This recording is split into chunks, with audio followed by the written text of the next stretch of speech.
Cuando nuestro Señor Jesucristo dijo en Juan 10, versículo 11, yo soy el buen pastor. El buen pastor su vida da por las ovejas, lo hizo en referencia a su muerte en la cruz, en la cual tomó el lugar de nosotros pecadores. La declaración de Jesús, yo soy, identificándose como el buen pastor, describe al pastor auténtico, al pastor preeminente sobre todos los demás, el único que da su vida por sus ovejas. La realidad de pastorear y cuidar un rebaño se extiende más allá del aspecto terrenal. Y esto es algo que comprendían muy bien los creyentes de la iglesia primitiva, quienes conocían perfectamente la actividad laboral de pastorear un rebaño de ovejas, oficio al que muchos se dedicaban. Pero también habían oído a través de los escritores del Antiguo Testamento usar esta figura textual para referirse a Dios, presentado como el pastor de su pueblo. La imagen del pastor y las ovejas se encuentra registrada en gran parte de las Escrituras, trazando una notable ilustración de la relación entre el maestro y el discípulo. En la parábola del redil de Juan 10, versículos del 1 al 5, que es el tema de nuestro estudio del día, Jesús dice, de cierto os digo, el que no entra por la puerta en el redil de las ovejas, sino que sube por otra parte, ese es ladrón y salteador. Mas el que entra por la puerta, el pastor de las ovejas es.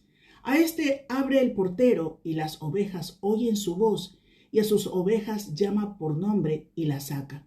Y cuando ha sacado fuera todas las propias, va delante de ellas, y las ovejas le siguen, porque conocen su voz. Mas al extraño no seguirán, sino que huirán de él, porque no conocen la voz de los extraños. Si vemos el capítulo anterior de este libro, encontramos que Jesús hizo un milagro en día de reposo. Jesús sanó a un hombre que había sido ciego de nacimiento. Esto causó gran asombro y desconcierto. Por ese motivo llevaron a este hombre ante los fariseos, quienes lo interrogaron acerca del evento que lo había sanado, concluyendo al final rechazar la autenticidad del milagro y repudiar a Jesús, calificando al Señor como un pecador. Es importante señalar que el mendigo defendió a Jesús de todas las injurias que estos estudiosos de las Escrituras hacían contra el verdadero Mesías. Se formó una discusión entre estos doctos de las leyes contra el hombre que fue sanado, un hombre mendigo que toda su vida había sido ciego, que nunca había sabido nada de las Escrituras, que sin conocimiento alguno dejó en evidencia la hipocresía de estos hombres, quienes terminaron expulsando al mendigo de la sinagoga. Jesús había restaurado la vista del hombre ciego, pero también restauró la visión espiritual. Entonces, volviendo a esta porción de las Escrituras de la parábola del redil en el capítulo 10, es necesario identificar qué es un redil. El redil es una especie de corral, un vallado que Jesús emplea para cotejar el cuidado de Dios para los suyos. Es el lugar al que el pastor lleva a las ovejas a dormir para que éstas estén protegidas de las bestias que siempre andan al acecho. Ahí las ovejas permanecen seguras.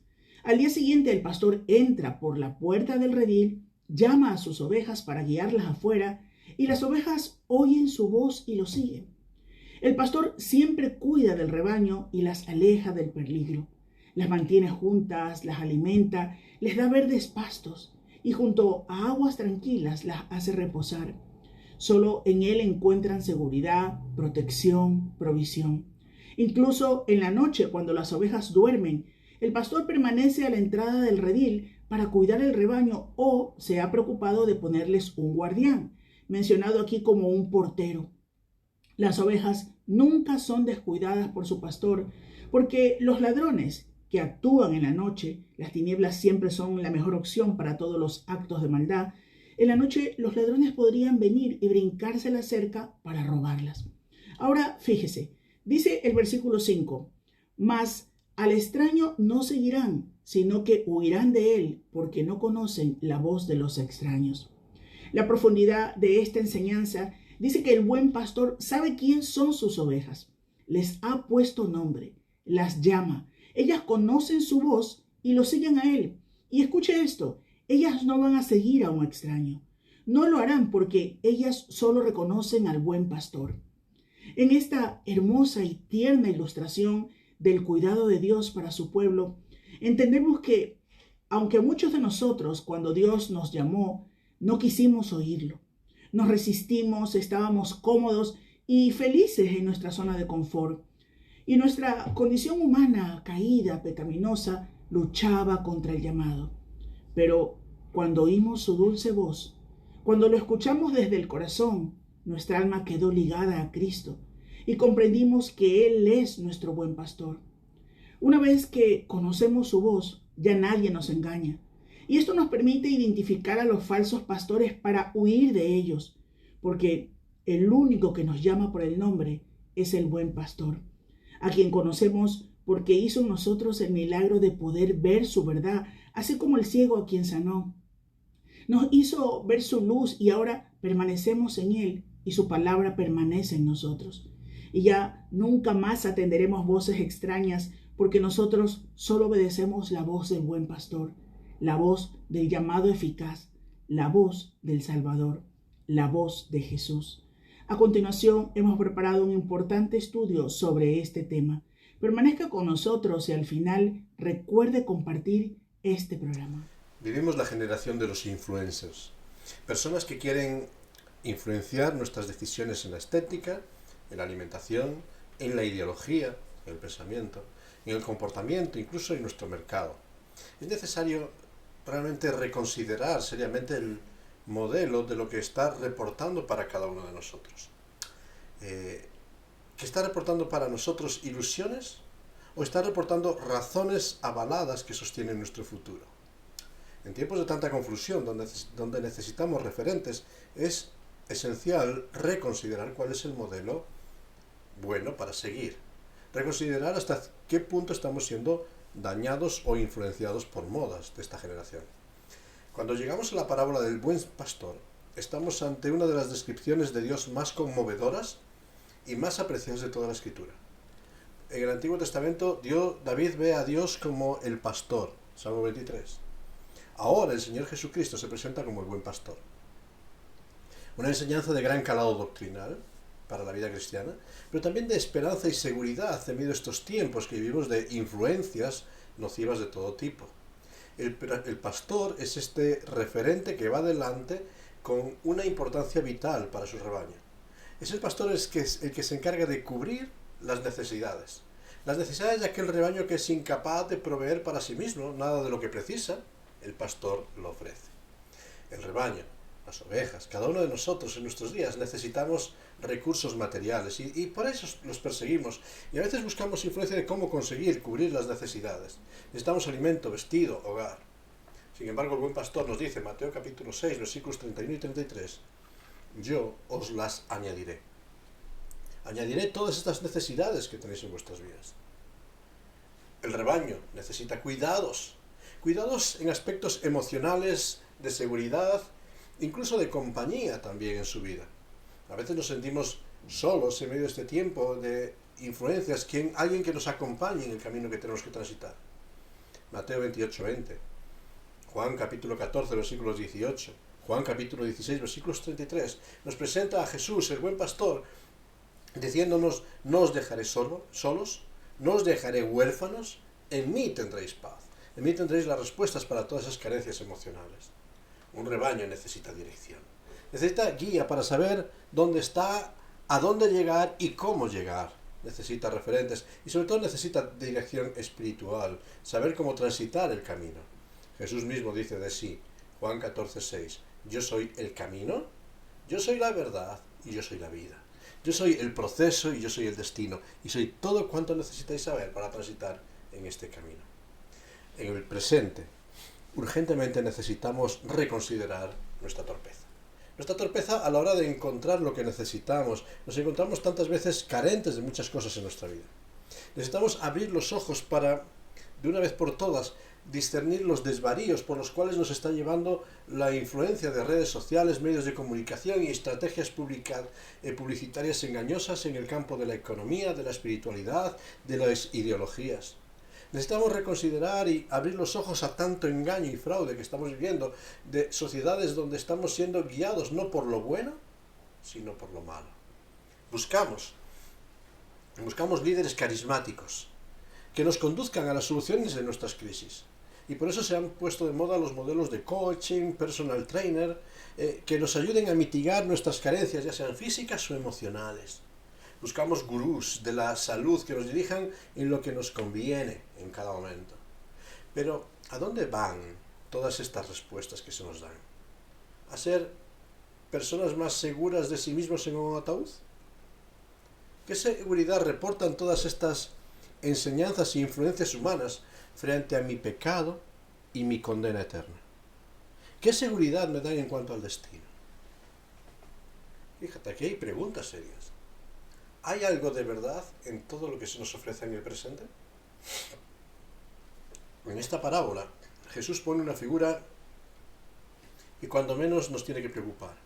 Habla de estar rodeados de ladrones y salteadores, asalariados, toda una realidad de personajes que andan rondando la vida de la humanidad en pos de sus beneficios, pero no del bien del rebaño. ¿Sabes? Los influencers de la modernidad. Piensa un momento ahí. Lo único que buscan es tu like para lograr monetizar sus ideas y para ser cada vez más ricos, más poderosos y más influyentes en su entorno. Se están retroalimentando a sí mismos en su ego por medrar. No piensan en tu bienestar. No dan respuestas para que tú crezcas, sino están pensando en su negocio. Y si para medrar tienen que vender tus datos, si tienen que promocionar productos fraudulentos, si tienen que difundir fake news, pues adelante con ello, porque lo que les interesa es su beneficio, su crecimiento. Lo importante es su show, no dar solución a tu necesidad. Y frente a tanto fraude, la Escritura nos presenta el modelo del buen pastor.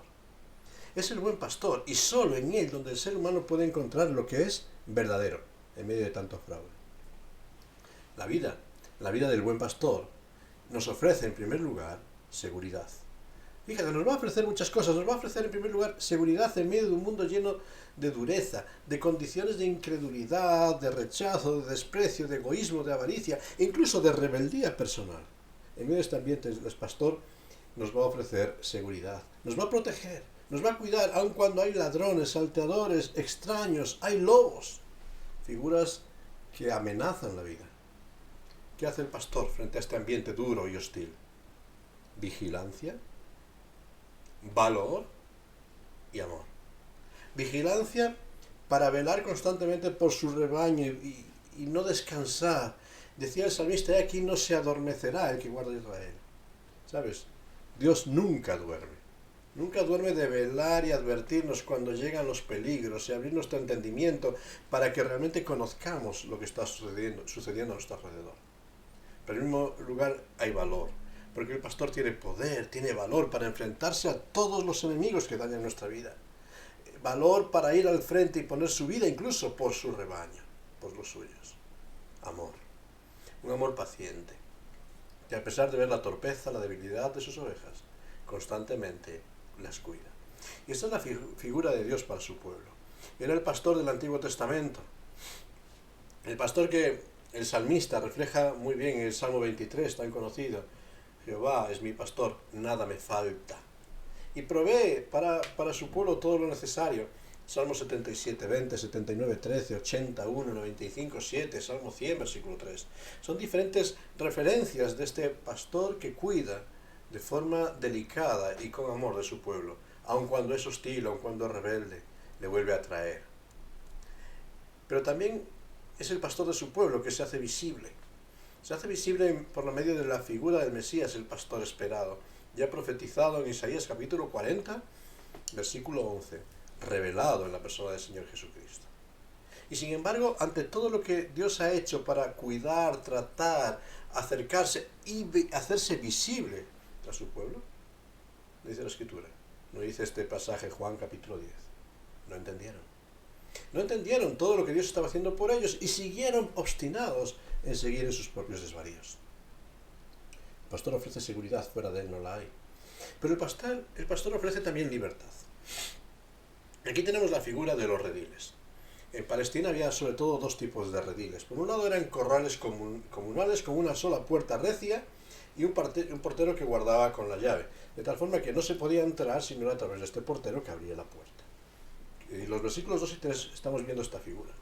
Pero había otro tipo de rediles también al aire libre, que eran cercados con varas y redes, con una abertura para entrada y salida del rebaño. No había puerta. En estos no había puertas y era el pastor quien se acurrucaba en la entrada, de manera que las ovejas no podían salir sin pasar por el pastor. El pastor era la puerta. Ya no había un portero, sino que era el pastor mismo la puerta por la cual tenían que pasar todas las ovejas. Y en esta figura, el Señor Jesucristo se presenta como la puerta. La puerta por la única que se puede entrar al redil. No hay un portero, es Cristo mismo el que da entrada al redil del pueblo de Dios. Esta es una imagen que se recoge mucho a lo largo del Nuevo Testamento. Apóstol Pablo lo dice, Efesios capítulo 2, versículo 18. Porque por medio de él, los unos y los otros tenemos entrada por un mismo espíritu al Padre. Él es la puerta que nos da acceso a este redil de la familia de Dios. Efesios capítulo 3, versículo 12. En quien tenemos, en Cristo, tenemos seguridad y acceso con confianza por medio de la fe en Él. Tenemos acceso por medio de Cristo, no hay otra forma de entrar. Romanos capítulo 5, versículo 2. Por Cristo tenemos también entrada por la fe a esta gracia en la cual estamos firmes. Cristo es la puerta. Y si quieres entrar en la familia de Dios, solamente por medio de la fe depositada en Cristo puedes acceder. Sin fe es imposible agradar a Dios. Sin fe es imposible entrar en la familia de Dios, en el redil de Dios. Pero hay algo más en esta figura. El evangelista Juan nos dice en esta parábola que el rebaño recibe bendición. Y dice que por Cristo, la puerta, entrará y saldrá. Esta es una forma de hablar y una figura de dicción recurrente en el idioma hebreo. Con esta expresión hecha, una frase hecha, entrar y salir, era un sinónimo de decir tener paz, libertad y estar seguro. Y esto es muy fácil de ver en nuestros días también. Cuando el ambiente social es tranquilo, podemos entrar y salir cuando nos apetece sin preocupaciones. Ahora, cuando vivimos en ambientes hostiles de inseguridad, donde se producen secuestros o asaltos, o vemos que se están produciendo robos y hay delincuencia, no tenemos esa paz y esa libertad para entrar y salir, sino que nos reservamos mucho esta entrada. Es una figura que nos habla de esto. Tener paz, libertad, estar seguro. Por medio de Cristo tenemos esa seguridad total en la vida. No hay temor. Claro que el Señor nos advierte que hay peligros. Hay ladrones de la paz, hay ladrones de la libertad de la gracia, hay ladrones de la abundancia de la vida. Hay toda una serie de ideas y filosofías que quieren robarnos todo lo que Cristo nos da. Cristo nos da paz, libertad y gozo, y esta sociedad lo quiere hacer. ¿Cómo? Pues nos empezamos a encontrar con mucho tipo de profetas, de personas que nos hablan desde ámbitos de la espiritualidad y de la religión para cargarnos con todo tipo de legalismos, de liturgias, de rituales para intentar ganar el favor de Dios. De tal forma que cuando empezamos a caer en esta práctica, Cristo deja de ser la puerta para ser yo y mis obras el que me permite entrar a la presencia de Dios. Para nada. La entrada es solo por medio de la fe en Cristo. Y cuando depositas tu fe en Cristo tienes entrada y tienes libertad en la casa de Dios. Y cuando depositas tu vida en Cristo tienes, dice Juan capítulo 10, versículo 10, vida y vida en abundancia. Fíjate, una vida que nadie te puede quitar y que no puedes perder. El término abundancia nos habla de esa aglomeración en exceso de vida. Sería como una redundancia en el castellano. Sería como algo de decir, tendréis muy mucha vida. Tendréis vida y vida en muy mucho, en exceso, en abundancia. Vida que no puede compararse con ninguna cualidad ni ninguna imagen humana. Vida que no se puede acabar, vida que no se puede extinguir. Porque la vida es un regalo que nos da Dios, por medio del Señor Jesucristo. No depende de lo que nosotros somos inmerecedores. Es la gracia de Dios que nos la da. Por tanto, nuestra vida está escondida con Cristo en Dios. Y para que nuestra vida pueda ser perdida, tiene que ser robada de la mano de Cristo. ¿Y alguien la puede arrebatar de su mano? Nadie arrebata a las ovejas de la mano del buen pastor. Lo triste es que en muchas ocasiones por medio de los engañadores, de estos ladrones de paz, de libertad y de gozo, hemos perdido la satisfacción de vivir una vida plena en Cristo. Y empezamos a vernos hacia nosotros. Y cuando empezamos a ver hacia nosotros, vemos la imperfección, vemos el pecado, vemos la debilidad, vemos la hipocresía, vemos el orgullo, vemos defectos en abundancia que nos hacen deudores delante de Dios. Pero sabes, nuestra seguridad no está en nosotros, nuestra seguridad está en Cristo. Y cuando vemos hacia Cristo, entonces cambia. ¿Y cuántas veces nuestro mensaje intenta hacernos ver lo que yo soy? Desde luego lo que yo soy no me hace merecedor de nada. Pero lo que yo soy en Cristo, por la gracia del pastor y por medio de la fe, eso cambia todo. Lo importante no es lo que yo soy, lo importante es lo que yo soy en Cristo. Estoy en Cristo, he entrado por la puerta, pertenezco a su rebaño, entonces nadie me puede arrebatar la vida. La vida del pastor nos da seguridad, pero la vida del pastor también nos seduce, porque marca una diferencia. Y ahí hay un contraste en esta parábola, que es entre el buen pastor, versículos 11 y 14, y el asalariado. El bueno es aquel que es intrínsecamente bueno en sí, hermoso, que es honroso, que se preocupa por buscar lo mejor para su rebaño, aún a costa de poner su propia vida. En contraste nos presenta el asalariado. ¿Qué busca el asalariado? La palabra lo dice, ¿verdad? Busca su salario, busca su interés. Como hablábamos hace un momento de todo este tipo de influencias, de ideólogos de nuestro tiempo, de personas que transmiten ideas en busca de sus intereses. No solo uno que no tiene interés ya no por su deber, sino solamente por lo suyo. Y en muchas ocasiones este asalariado llega a ser infiel a su cumplimiento. Y cuando llega el problema dice, yo no he dicho tal cosa. Y empiezan a cambiar de versión conforme a sus necesidades del momento. Y cuando llega el peligro y llega el lobo, salen corriendo para protegerse ellos mismos. El asalariado mira por su salud. El buen pastor pone incluso su vida por el rebaño. Y la lleva al peligro extremo, para interponerse ante los lobos, los ladrones, para interponerse ante el diablo y el mundo con sus filosofías. Y el Señor Jesucristo llegó a aquella cruz, no porque Él lo mereciera, sino porque allí derrotó al diablo y todas sus huestes para que yo pueda tener vida, para que tú puedas tener vida.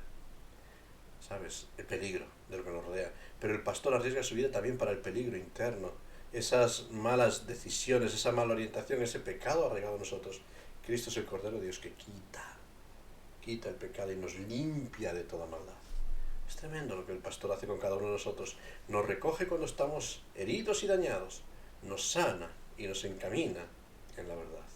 Pero cuidado también, el pastor vigila, porque muchas veces el peligro no está fuera, está dentro de esos lobos disfrazados con pies de cordero que se introducen en medio del rebaño intentando transmitir filosofías, robar, destruir, engañar.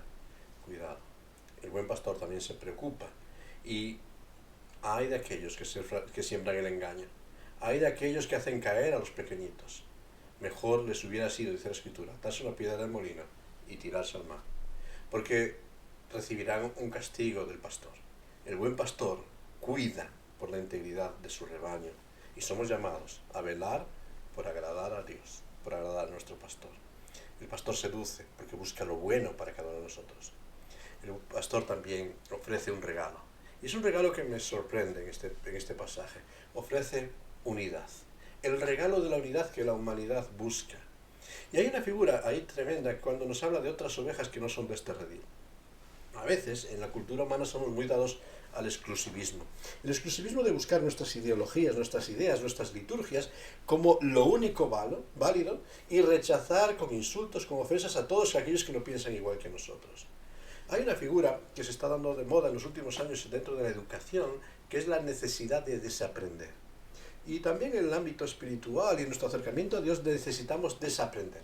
Desaprender de cosas que hemos visto, que hemos escuchado, que hemos adquirido, incluso que hemos puesto como dogmas de nuestra conducta y de nuestra fe. Desaprender estas ideas es necesario, hacer limpieza del armario de nuestros conceptos. En este almacenamiento que vamos teniendo en nuestro conocimiento, necesitamos hacer limpieza de ideas que hemos adquirido de otras épocas y que son verdad, son la enseñanza del buen pastor. Por eso necesitamos conocer la verdad, conocer la palabra de Dios para confrontar nuestros pensamientos y nuestras ideas a lo que Dios dice. Porque muchas veces mi pensamiento, intentando ser correcto y justo, está influenciado por la educación, el entorno, las influencias y las situaciones que yo vivo. Por eso tengo que ir constantemente a la palabra de Dios y permitir que la palabra me renueve, me hable, me transforme. Y a veces me abofetee para que me diga, estás mal, necesitas reorganizarte. El pueblo judío tenía un problema que necesitaba desaprender. Necesitaba desaprender la idea del exclusivismo. Creían que ellos eran solo ellos, el pueblo escogido de Dios. Que no había más personas que pudiesen acercarse al pueblo de Dios. Al pueblo no les importaba, decían, a Dios no le importaban las demás naciones. Y en el mejor de los casos estaban destinados solo para la esclavitud. ¿Esta es la mentalidad? No. Dios está preocupado por todas sus criaturas y de tal manera amó Dios al mundo en general, que entregó a su Hijo por todos. El mensaje de Cristo enseña que en su redil, en el redil de Dios, no hay lugar para exclusivismos.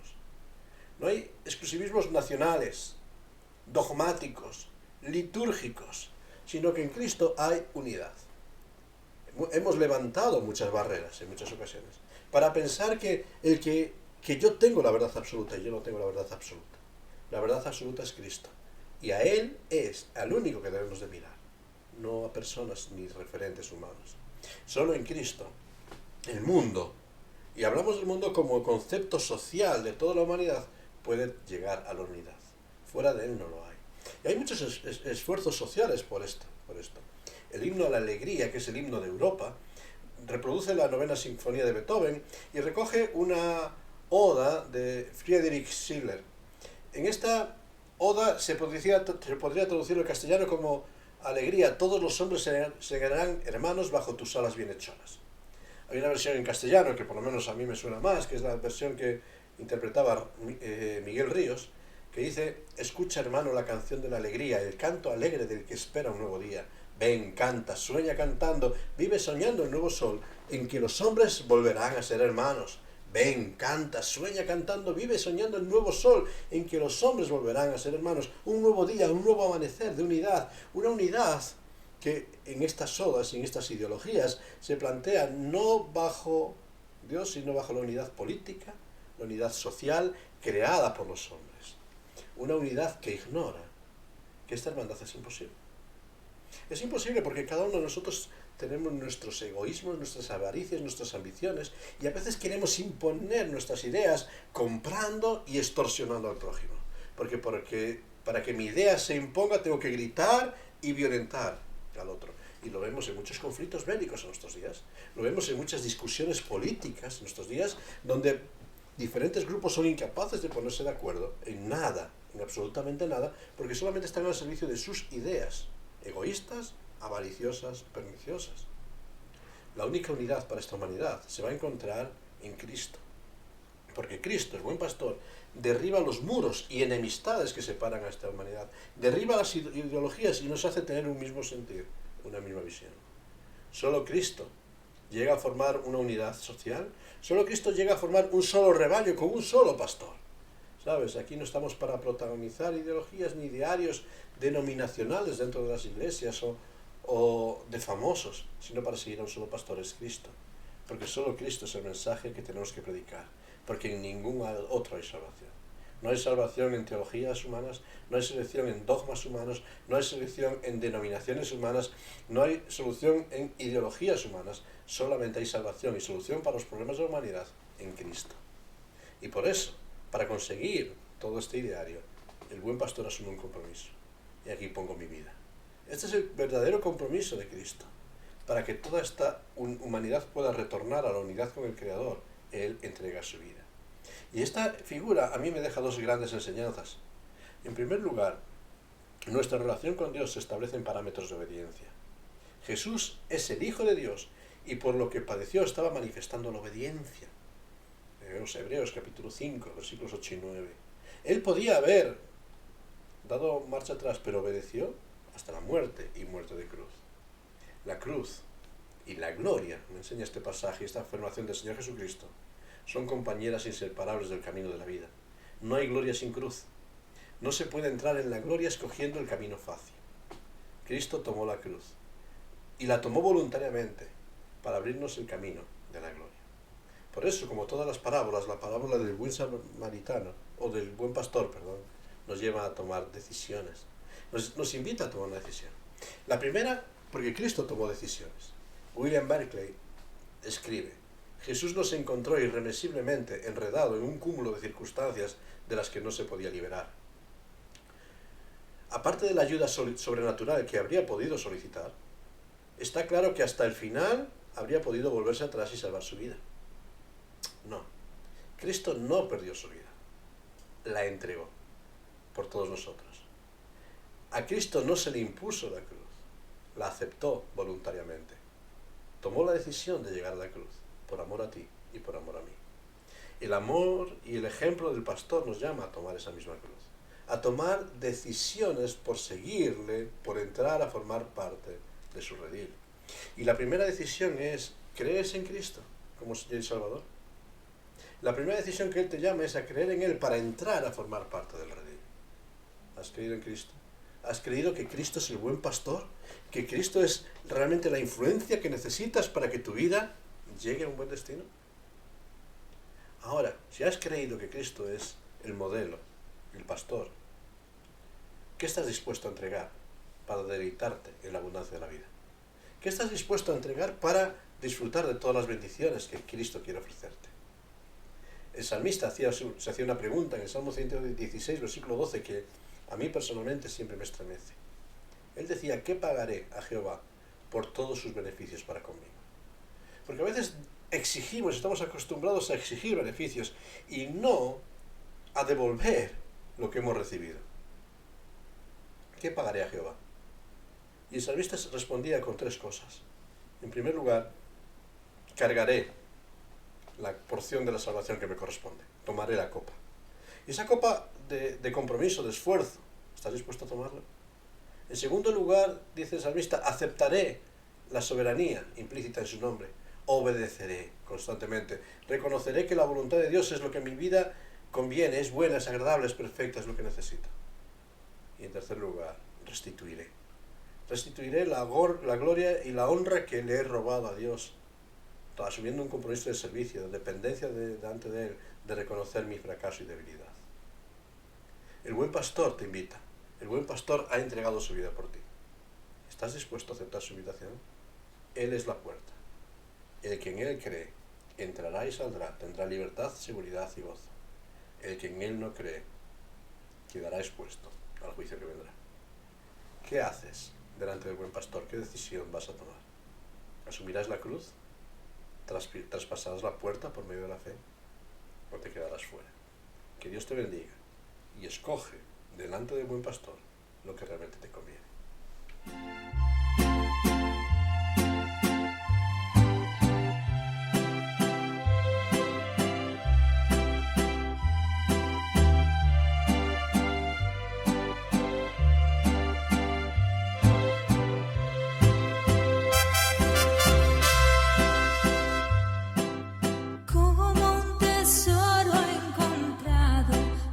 Es tu palabra,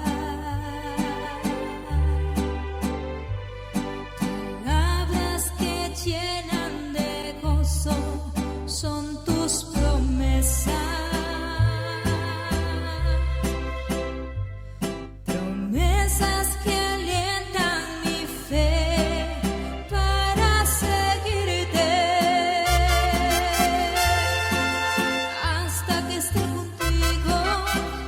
Tus caminos, Señor, guíame. Todo lo que yo más quiero, Jesús, es estar muy cerca de ti, pues conoces mi andar. Llévame hasta el final.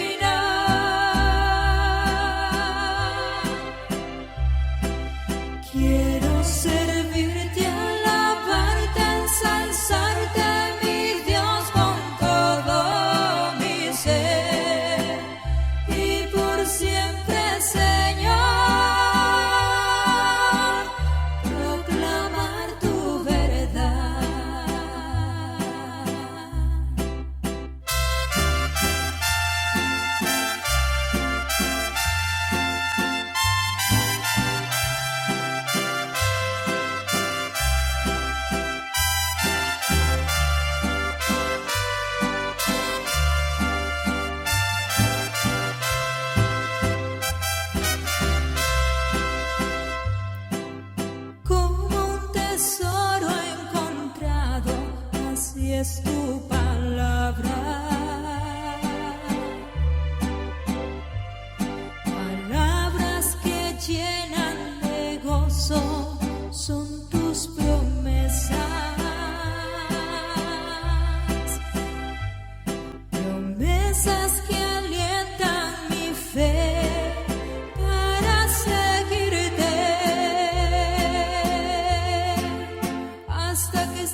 ¿Cuánto necesitamos tomar decisiones?